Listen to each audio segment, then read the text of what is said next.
오늘도 믿음의 자리를 지키신 여러분 축복하고 환영합니다. 여러분 지키신 그 믿음의 발걸음 하나님이 알고 계시고 보고 계십니다. 반드시 좋은 것으로 채워주시는 분, 그분이 우리가 믿는 하나님이신 것 기억하시면서 주님 오시는 그날까지 여러분의 믿음의 발걸음들이 더욱 넓어지게 되시기를 다시 한번 주님의 이름으로 축원을 드립니다. 우리 성도님들 꿩 아시죠? 꿩. 그 꿩 대신 닭 할 때 그 꿩 말씀드리는 겁니다. 어떤 분이 외국을 나갔대요. 근데 외국을 나갔는데 외국에 있는 꿩 농장을 방문하게 되셨다는 거예요. 꿩 농장을 방문했는데 깜짝 놀랐대요. 왜냐하면 꿩이 날짐승이잖아요. 날아다니는 날짐승이 있는데 그 꿩 농장, 외국에 있는 꿩 농장을 가봤더니 지붕이 없더라는 거예요. 아니, 막사가 있는데 막사 위에가 열려져 있어요. 이상하잖아요. 꿩이 날아가 버리면 어떡해요? 날짐승인데. 그런데 꿩이 도망가지 않고 다들 그냥 농장 안에만 있더라는 거예요. 그래서 이상하다. 그리고 자세히 보니까 꿩에다가요 안경을 씌워놨더래요. 우리 성도님 못 믿으실까봐 제가 사진으로 좀 준비를 했어요. 방송실에 열심히 준비하고 있으니까 좀만 기다리세요. 예, 보이세요? 예, 저렇게요. 정말이요. 좀 이건 조금만 놔두세요. 예. 주인 설명이 그렇다는 거예요. 꿩은요 하늘을 보지 못하면 못 난대요. 꿩이 날 수 있는 잠재력도 있고요, 힘도 있어요. 그런데요 하늘을 볼 때만 날 수 있대요. 그래서 이렇게 꿩에게다가 안경을 씌워 놓으면 꿩이 하늘을 보지 못하기 때문에 날지 못하더라는 것입니다. 저는 이것이 우리의 인생에서도 똑같다고 생각을 해요. 마귀는 우리에게 꿩에게 안경을 씌워 놓듯이요, 우리의 인생 가운데 좌절이라는 안경을 씌워놔요. 여러분 죄송하지만 좌절의 안경을 쓰고 있으면요 절대로 날아갈 수 없다는 거예요. 나에게 충분한 날 수 있는 힘이 있고 잠재력이 있음에도 불구하고 좌절이라는 안경을 벗지 않으면 날아오를 수 없다는 거예요. 여러분 믿음이 뭔지 아세요? 믿음은 뭐냐면 내 인생에 씌어져 있는 좌절의 안경을 벗어 던지는 거예요. 여러분 그러면 그때부터 날 수 있게 되더라는 것입니다.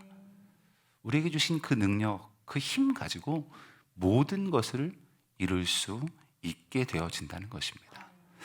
저는 오늘 함께 예배하는 성도님들 모두가 여러분의 인생 가운데 씌어져 있는 그 좌절이라는 안경을 집어 던지시고요, 하나님이 주신 은혜의 날개, 그 날개를 가지고 정말 그 창공, 높은 창공까지 펄펄 날아오를 수 있는 우리 모든 믿음의 사람들이 되시기를 주님의 이름으로 축원을 드립니다.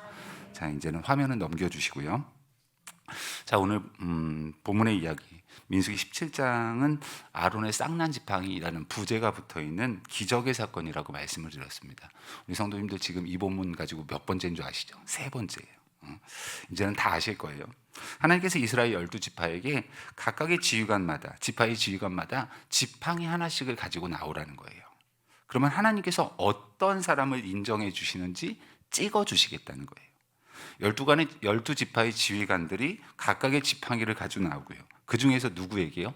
레위 지파 아론의 지팡이에만 싹이 났다는 것입니다. 그러니까 아론과 모세의 리더십을 하나님께서 인정해 주셨다는 거예요. 근데 늘 말씀드렸죠. 벌써 세 번째 말씀드리는 거예요. 민수기 17장은요 17장만 보시면 안 된다고요. 어디랑 같이 보셔야 된다고요? 16장과 함께 보셔야 된다고 말씀드렸어요. 여러분 민수기 16장에서 어떤 사건이 있었다고요? 이스라엘 지휘관, 특별히도 고라를 시작으로 해서 250명의 지휘관들의 반역이 있었어요. 여러분 사람이 받는 큰 좌절 가운데 가장 큰 좌절은 뭐냐면, 또한 상처 가운데 가장 큰 상처는 뭐냐면 사람에게 받는 상처예요. 여러분 사람에게 받는 그 공격, 그 상처보다 더 큰 상처는 없다는 것입니다. 여러분 잘 생각해 보세요. 이 250명은요 믿었던 사람이었고 사랑했던 사람이었고 또한요 40년 동안 함께 동고동락했던 사람들이었습니다. 그런데 그들에게 배신을 당한 거예요. 이들이 어떻게 우리한테 이럴 수가 있나? 이 모세와 아론, 그들의 좌절, 그것이 어마어마했다는 했을 거라는 거예요. 여러분, 우리의 인생 가운데 살다 보면 하나님이 주시는 꿈 때문에요, 가슴이 벅차고 흥분될 때가 있습니다. 그 꿈이 성취되었을 때 얼마나 기뻐요. 하나님이 주신 그 기쁨과 희열이 넘쳐날 때가 있다는 것입니다.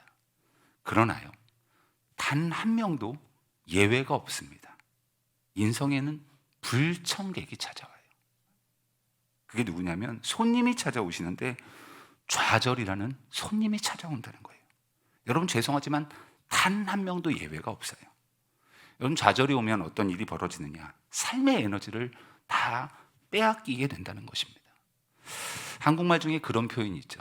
저 사람 혼이 나간 것 같아. 여러분, 좌절이 오면요, 우리가 혼이 나간 것 같아요. 좌절한 사람들의 모습을 보면 정말 혼이 빠진 사람들의 모습이 그 안에 있더라는 거예요. 그 인생에 에너지가 없어요. 모든 꿈들을 다 잃어버리게 된다는 것입니다. 어떤 분의 간증의 이야기인데요, 여러분, 살다 보면 어려서부터 가정이 유복한 가정이 있어요. 그런데 어떤 가정들은요, 정말 어려운 가정도 있잖아요. 어떤 가정이 있었대요. 근데 그 가정이 너무나도 어려운 거예요. 살기가 너무너무 힘드니까 그 부모님들이 이렇게 결정을 했대요. 야, 이렇게 살기가 어려운데 우리 다 같이 동반 자살하자. 부모님들이 그것을 결정했다는 거예요. 그러고서는요, 정말 밤에 연탄불을 피워놨대요. 동반 자살로 인해서 아버지 죽고 어머니 죽고 다 죽었어요. 형제들도 자녀들도 다 죽었는데 한 명이 남았다는 거예요. 아들 하나가 남았대요. 안 그래도 어렵고 힘든 삶이었는데 가족까지 다 잃어버리고 나니 그 남아있는 인생, 그 아이의 인생이 얼마나 더 어려웠겠냐는 거예요. 남아있는 이 아이가 고아원으로 보내셨답니다. 고아원에 가서 보호막도 없고 하니까 악한 일에 너무나도 쉽게 빠지게 되었대요. 자신의 인생 가운데 성인이 되어서는 교도소를 들락날락하는 것, 또한 악한 일들을 배우는 것이 너무나도 쉬운 일이 되어버렸다는 것입니다. 자신의 인생의 경력 가운데 별이라고 표현을 하죠. 전과 1범, 전과 2범, 전과 3범 되는 것, 그것이 이제는 자랑이 되는 상황이 되어버렸다는 거예요. 근데 어떤 교회 집사님께서 선한 마음을 품으신 거죠.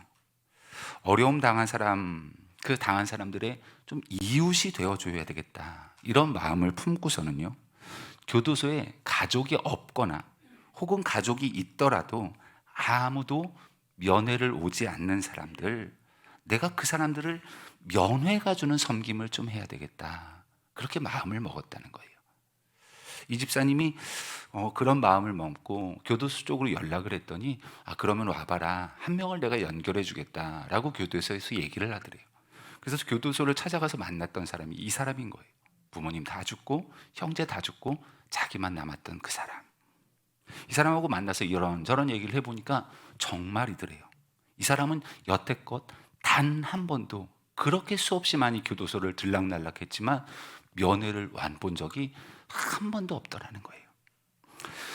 이 사람과 만나서 이런저런 면회를 하는 중에 이 집사님이 그렇게 질문했대요. 여기서 나가면 뭐 하실 거예요? 당신 꿈이 뭡니까? 이렇게 질문을 했대요. 그랬더니 이 사람, 지금 수감되어 있는 이 사람이 대답을 못 하더라는 거예요. 무슨 얘기죠? 이 사람은 단 한 번도요, 그 인생 가운데 꿈꿔본 적이 없는 거예요. 안경 쓴 꼰과 똑같이 꿈이 뭔지를 모르더라는 거예요.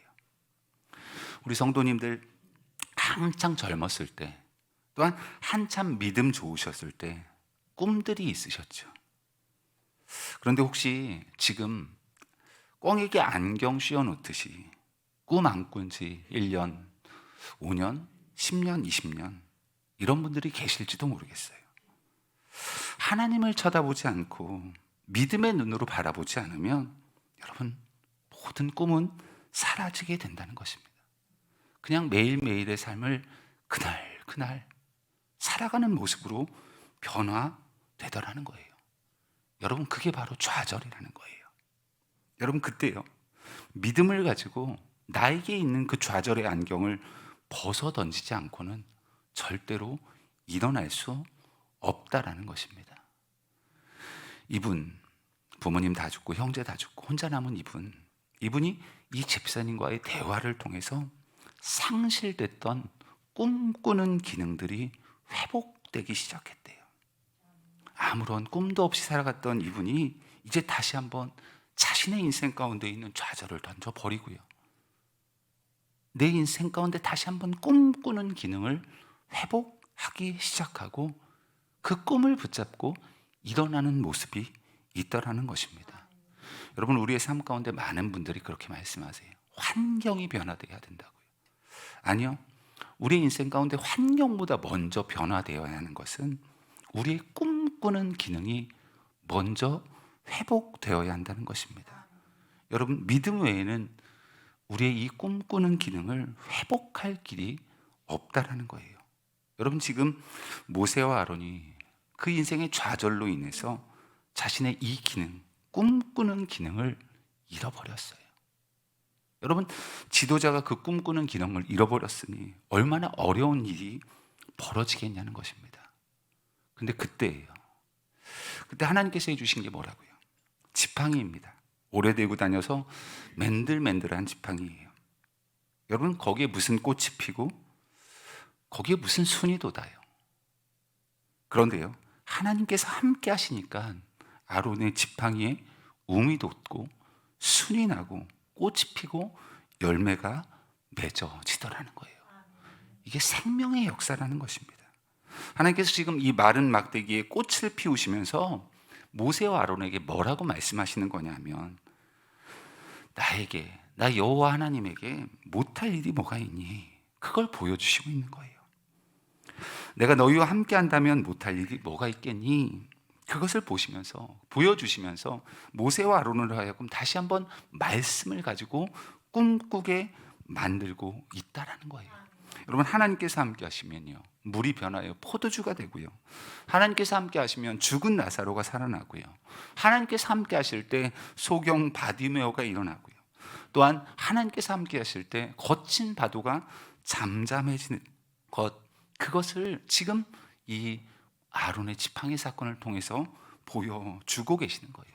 이 기적의 사건을 통해서 다시 한번 하나님을 바라보고 자신의 인생 가운데 있는 그 좌절을 집어 던지기를 원하신다는 거예요. 저는 오늘 이 말씀을 통해서 여러분들의 인생 가운데 있는 꽁이 쓰고 있는 그 안경과 같이 여러분을 닫고 누르고 있는 그것들을 집어 던지고요, 다시 한번 하늘을 바라볼 수 있는 믿음의 눈들이 열려지기를 주님의 이름으로 축원을 드립니다. 우리가 하늘을 발견해야 돼요. 꿈을 발견해야 돼요. 말씀을 발견해야 돼요. 믿음을 발견해야 된다는 것입니다. 어느 순간부터인가 우리의 기도가 사라지는 것 같아요. 꿈이 사라지고 간증이 사라지는 것 같아요. 그러나요, 하나님께서 우리와 함께 하시면 우리의 사라졌던 기도, 우리의 사라졌던 꿈, 우리의 사라졌던 간증들이 회복되기 시작한다는 것입니다. 여러분, 이 아론의 쌍난 지팡이 사건을 통해서 하나님께서 지난주에 뭐라고 말씀드렸어요? 믿음이 회복하기를 원하는 거라고요. 하나님을 바라보는 그 믿음들이 회복되어지기를 원한다는 거예요. 그러면 여러분, 이제 오늘 외에 그런 말씀을 한 번 더 하는 이유가 뭘까요? 여러분, 하나님께서 우리를 격려하신다고 말씀드렸어요. 하나님께서 우리에게 믿음이 다시 한번 회복하기를 원한다고 말씀드렸어요. 그러면 그 이유가 뭐예요? 그 이유는 뭐냐면, 여러분, 이 기적을 통해 모세와 아론이 서야 하는 자리가 있는 거예요. 모세와 아론은 격려하고 회복시키시는 이유, 사명이 있기 때문에 그렇다는 거예요. 여러분, 우리가 지금 이곳에서 예배하지만 여러분, 예배 드리는 게 다가 아닙니다. 여러분, 우리에게도 사명이 있어요. 가야 할 곳이 있다는 거예요. 변화시켜야 할 곳이 있고 우리가 나아가야 할 곳이 있다는 것입니다. 여러분, 우리가 이 땅을 살아갈 때 이 땅에서 먹고 살다 죽는 것, 그것을 위해서 하나님께서 부르신 게 아니잖아요. 우리에게 맡기신 사명이 있다는 거예요. 그 사명을 감당하기 위해 이 기적을 허락하셨다는 것입니다. 우리 성도님들, 요즘 좀 몸이 어떠세요? 건강하세요? 여러분, 건강이라는 것의 뜻이 뭐예요? 머리끝부터 발끝까지 그 몸들이 그 기능들이 제대로 기능하는 것, 귀는 귀로서의 기능을 하고요, 눈은 눈으로서의 기능을 하는 것, 그것이 건강한 거예요. 그런데요, 병들었다는 건 뭐죠? 그 기능을 못하고 있는 거예요. 하나님께서 우리로 하여금 다시 한번 믿음을 회복해 하시고 격려하시는 이유가 뭐예요? 건강한 모습 가지고 사명지로 나아가야 한다는 것입니다. 그게 바로 저와 여러분에게 이 땅 가운데 맡기신, 또한 모세와 아론에게 맡기신 사명의 자리였다는 거예요. 여러분, 모세와 아론, 원래 그들이 감당했던 역할은 뭐였죠? 이스라엘 백성들을 인도하고 이스라엘 가운데 죄가 있으면 그 죄의 현장에 달려가 그들의 죄를 중보하였던 역할, 그게 바로 모세와 아론의 역할이었어요. 여러분, 민수기 16장에 보면 백성들의 반역으로 인해서 하나님께서 심판, 전염병을 내리시거든요. 그때 모세가 하나님의 전염병 사건을 듣고서요, 아론에게 빨리 이야기해요. 백성들 사이로 빨리 들어가라고. 그리고 아론이요, 그 이야기를 듣고 향로를 들고 전염병이 도는 한 자리, 그 중앙으로 달려가서 하나님께 부르짖기 시작해요. 이 백성들을 좀 용서해 달라고 속죄의 기도를 올리기 시작한다는 거예요. 여러분, 이게 바로 모세와 아론에게 맡겨졌던 사명의 자리였어요. 그런데요, 모세와 아론이 지금 이 사명의 자리를 좌절이라는 안경 때문에 잃어버린 거예요. 하나님께서 원하시는 게 뭐라고요? 격려하시고 위로하시고 믿음을 다시 한번 회복해 하시는 이유가 뭐라고요? 다시 그 자리, 사명의 자리, 기도의 자리로 들어가라는 거예요. 여러분, 우리에게 왜 기적과 은혜를 자꾸만 허락하게 해주세요? 왜 자꾸만 우리의 인생 가운데 기적을 부시고 은혜 위에 은혜, 복에 복을 더하시는 이유가 뭐예요? 그 힘 가지고 다시 한번 죄의 현장, 그 현장으로 들어가라는 것입니다. 여러분, 우리가 들어가야 할 자리가 어떤 자리인 줄 아세요? 그곳은 비방이 있는 자리예요. 어려움이 있는 자리고 비웃음이 있는 자리예요. 조롱과 배척이 있는 자리예요. 여러분, 그런 곳을 가고 싶어하는 사람이 누가 있겠어요? 그러나요, 우리에게 능력 주신 이유, 우리로 하여금 다시 한번 기적과 이적을 체험케 하시는 이유, 그건 다른 게 아니라는 거예요. 그 기적과 이적, 그것을 베푸시는 하나님을 향한 믿음 가지고 다시 한번 그 힘 가지고 그 사명의 자리에 들어가 서야 한다는 것입니다. 여러분, 하나님께서 우리를 부르시는 자리는 어떨 때는요, 따뜻하고 편안한 곳이 아니라 죄의 현장 가운데, 사실은 비방과 욕설의 현장 가운데 서야 할 때가 있어요. 고난의 현장 가운데 서야 할 때가 있어요. 많은 성도님들이 그렇게 저한테도 질문을 하시더라고요. 목사님, 왜 내 인생, 그리고 우리 가정, 우리 자녀들의 인생 가운데 고난이 그치지를 않습니까? 왜 도대체 우리의 인생 가운데 고난이 멈추지 않는 까닭이 뭡니까? 근데 저는 그렇게 한번 질문 드려보고 싶어요. 우리 성도님들, 고난당하면 안 되는 이유가 있으세요? 여러분의 삶의 자리 가운데 고난이 없어야 하는 혹시 이유가 있으세요? 여러분, 저와 여러분 모두가 이 땅 가운데 예수님의 가신 길을 따라가는 사람 아니세요? 그 말씀 가운데 아멘 하실 수 있나요? 여러분, 내가 예수님의 길을 따라간다면 예수님께서도 이 땅 가운데 고난 당하셨는데 내 인생 가운데 멀쩡해야 될 이유는 저는 없다고 생각해요. 예수님께서 당하셨던 그 길을 따라가는 십자가의 길을 걷겠습니다. 그것이 저와 여러분의 기도의 제목이라면 우리의 인생 가운데 예수님이 당하셨던 그 고난이 있는 것이 당연하다는 거죠. 여러분, 꿈은요, 저항하지 않지만, 죄송하지만 현실은 저항해요. 제가 예를 한번 들어볼게요. 제가 대학생 시절에 학생회장이 있었더라고 말씀을 여러 번 드렸던 것 같아요. 학생회장 되고 나서 역점 사업으로 한번 추진했던 사업이 하나 있습니다. 그게 뭐였냐면 학교 대항 마라톤 대회를 좀 학교에서 제가 추진을 했었어요. 저는 당연히 주관하는 학생 회장이니까 당연히 참가를 했죠. 마라톤 대회를 열기로 작정을 하고 결정을 하고 나서 참모진들하고 회의를 참 많이 했거든요. 근데 제일 중요한 건 뭐였냐면 몇 킬로미터를 뛸 거냐는 거였어요. 저는 처음부터 뭘 주장했냐면 42.195km 풀 마라톤 대회를 해야 된다고 얘기를 했어요. 근데 모든 참모진이 다 반대하더라고요.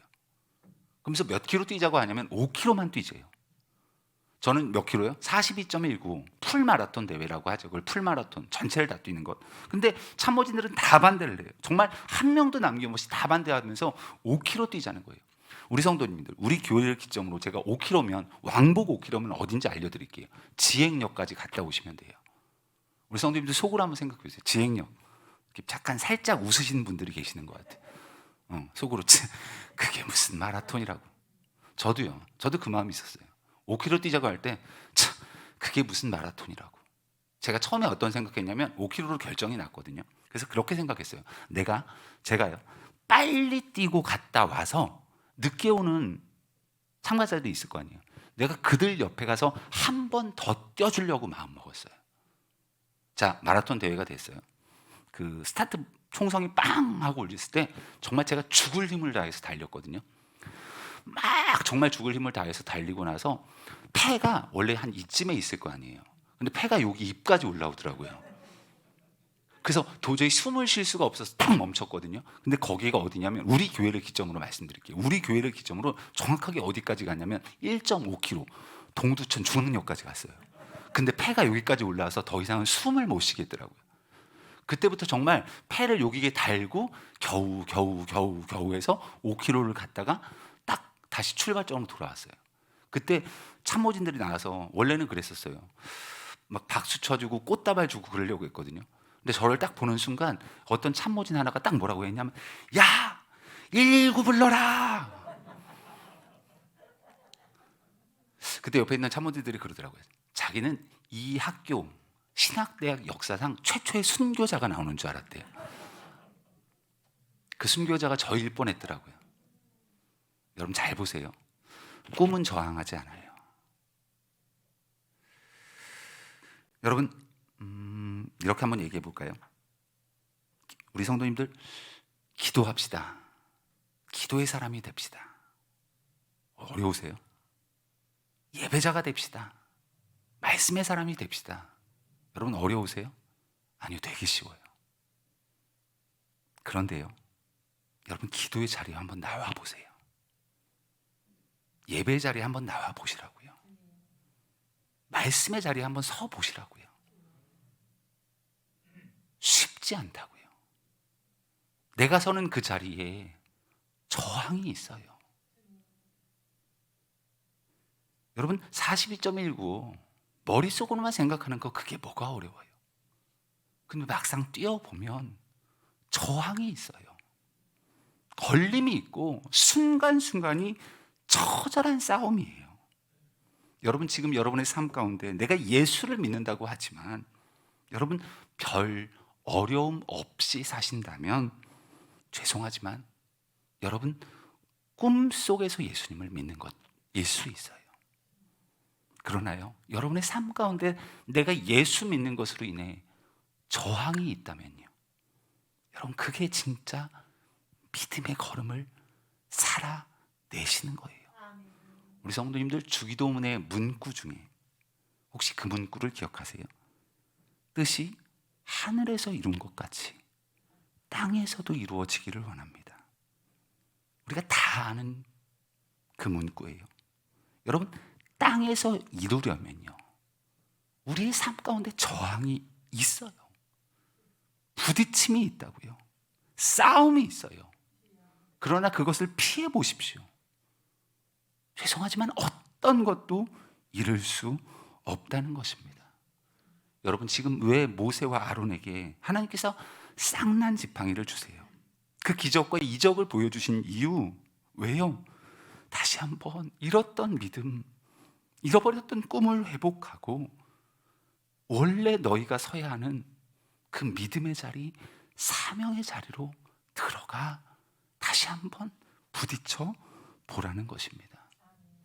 여러분 요즘에요, 많은 분들이 그렇게 말씀하세요. 우리 성도님들 건강의 문제 얘기할 때 건강의 제일 적이 뭐라고 하죠? 요즘 많은 분들이 말씀하시기로는 비만을 얘기하세요. 맞죠? 많은 분들이 말씀하시기로는 비만을 말씀하세요. 아우 비만이 문제입니다. 비만이 어렵습니다. 여러분 잘 보세요. 여러분 얼마나 많은 말씀을 지금 듣고 계세요. 그런데 여러분의 삶 가운데 그 들은 말씀을 가지고 내게 주신 말씀을 가지고 여러분 서고 있지 않다면 여러분 죄송하지만 여러분 영적인 비만이신 거예요. 내게 들려주신 말씀이 있다면 그 말씀을 붙잡고 여러분을 세우신 그 사명의 자리에 서셔야 한다는 거예요. 그게 영적인 건강함의 모습이라는 것입니다. 오늘 말씀을 준비하면서 찬양이 하나 좀 생각나더라고요. 그래서 찬양을 하나 준비했습니다. 어떤 찬양이냐면 주님 내가 여기 있사오니 라는 찬양인데 좀 함께 들어보기를 원합니다. 주님 내가 여기 있사오니 나를 보내소서. 나의 맘 나의 몸 주께 드리오니 주 받으옵소서.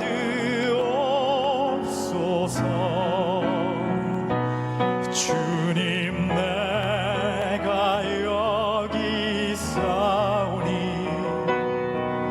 나를 써주소서.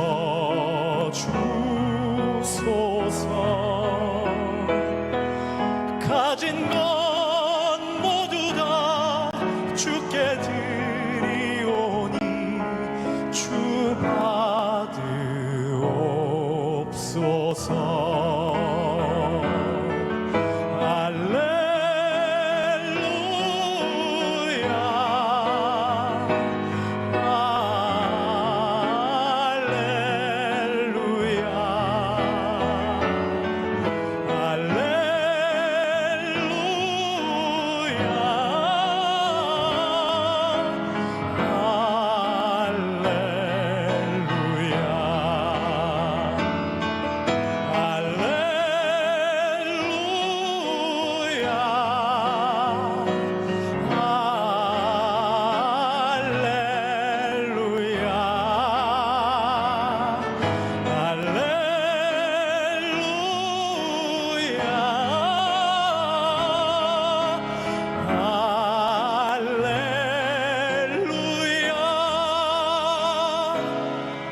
나를 받으옵소서.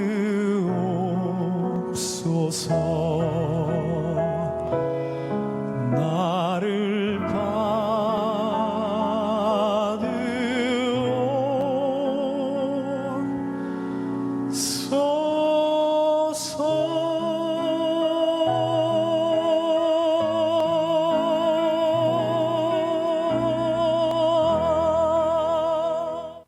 아멘. 그래서 오늘 찬양의 가사 중에 그런 가사 나오죠. 주님 내가 여기 있사오니 나를 보내소서. 주님 내가 있사오니 여기 있사오니 나를 써주소서. 저는 오늘 이 찬양의 가사가 오늘 함께 예배하는 저와 여러분 그리고 우리 중앙교회 믿음과 신앙의 고백이 되기를 원합니다. 주님 내가 여기 있습니다. 나를 보내시고 나를 써주시옵소서. 주님 우리 중앙교회가 여기 있습니다. 우리 교회를 보내시고 우리 교회를 써주시옵소서. 여러분 우리에게 기적과 이적을 허락하신 이유, 우리를 격려하시고 우리의 잃어버렸던 믿음을 회복해 하시는 이유는 다른 게 아니에요. 여러분 그 믿음 가지고 다시 한번 여러분의 사명의 자리에 서 주시는 거예요. 여러분 아론과 모세가 이 잃었던 믿음을 가지고 다시 한번 회복한 후에 사명의 자리에 섰을 때요, 여러분 이스라엘 백성들이 결국 가나안에 들어가는 놀랍고 아름다운 은혜와 은총을 경험하게 되어지게 됩니다. 우리 성도님들, 여러분이 서 계시는 그 자리, 여러분이 잊지 않고 서야 하는 그 사명의 자리에 여러분이 온전히 서 계실 때 모세와 아론에게 허락하셨던 그 은혜와 기적과 이적들이 여러분의 삶 가운데도 동일하게 임하게 될 줄 믿습니다. 오늘 우리가 여기 있습니다. 우리 교회가 여기 있습니다. 주님, 이 고백 가지고 삶의 현장에 나아가 이 땅에 많이 아픈 이들, 상처받은 이들을 위하여 여러분이 중보하시는 사역을 멈추지 않을 때 하나님께서 모세와 아론에게 넘치도록 부어주셨던 그 기적과 이적의 역사들을 여러분의 삶과 여러분의 맡기신 가정과 일터와 자녀들 위에 동일하게 부어 주실 줄 믿습니다. 그 믿음 가지고 주님이 부르시는 그 자리까지, 그 사명의 자리에서 여러분의 맡기신 사명을 감당해낼 수 있는 이 땅의 사명자들이, 오늘 모든 우리 예배자들이 되시기를 다시 한번 주님의 이름으로 축원을 드립니다.